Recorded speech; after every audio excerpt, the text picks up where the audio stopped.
Les dragons. C'est pas juste des monstres avec des ailes comme dans les contes. Dans le monde à 6 faces de l'anime Mushoku Tensei, c'est le sommet absolu de la puissance. Une race qui fait trembler jusqu'aux dieux. Mais qui est vraiment au sommet du panier? Aujourd'hui, on se fait le top 5 des représentants les plus balèzes de cette race légendaire. En 5e position, Perugius Zabdoro. Le fils du légendaire général des dragons armés, est l'un des 3 héros qui ont terrassé le dieu démon Laplace. Perugius, c'est un crack absolu en invocation et en téléportation. Ses cercles magiques sont éparpillés aux 4 coins du monde. S'il le veut, en un claquement de doigts, il vous téléporte direct dans son château volant, le Kaoagleia.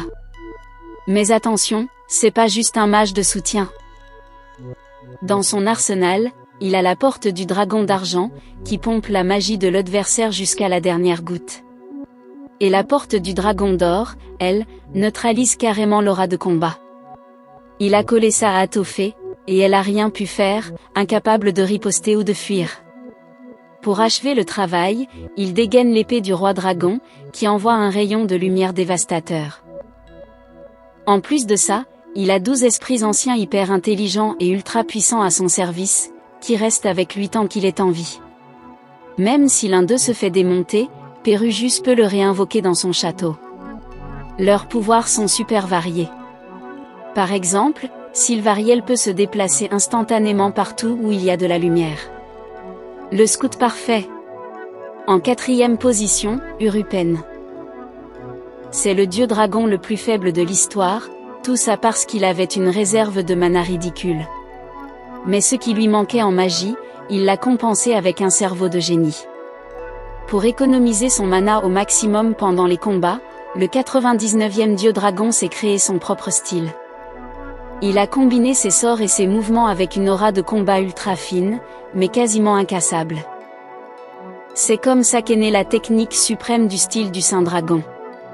D'ailleurs, des monstres comme Orsted ou Perugius ont appris leur base grâce aux écrits qu'il a laissés. En plus de ça, Urupen pouvait annuler la magie ennemie en plein vol, juste en ciblant un détail du sort. Du grand art. En 3e position, Orsted. Le fils du premier dieu dragon et de Lulia, la fille du dieu humain.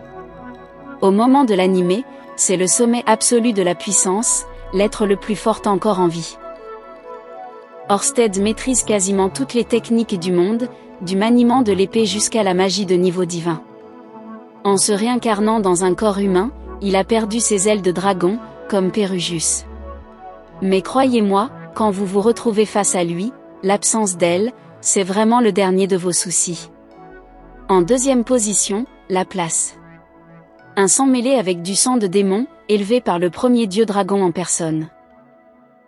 Après la mort de son maître, Laplace a récupéré son titre, avant de tout faire exploser en devenant le dieu dragon roi démon. Dites-vous bien une chose, même quand son être s'est séparé en deux, entre le dieu démon et le dieu de la technique, ces 2 pièces détachées restaient des monstruosités absolues.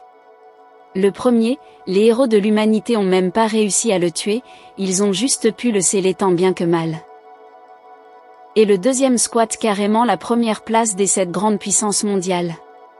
Ça vous montre bien qu'à son apogée, le dieu dragon roi démon était largement plus fort et plus terrifiant qu'Orsted lui-même. Et enfin, à la première place, le premier dieu dragon.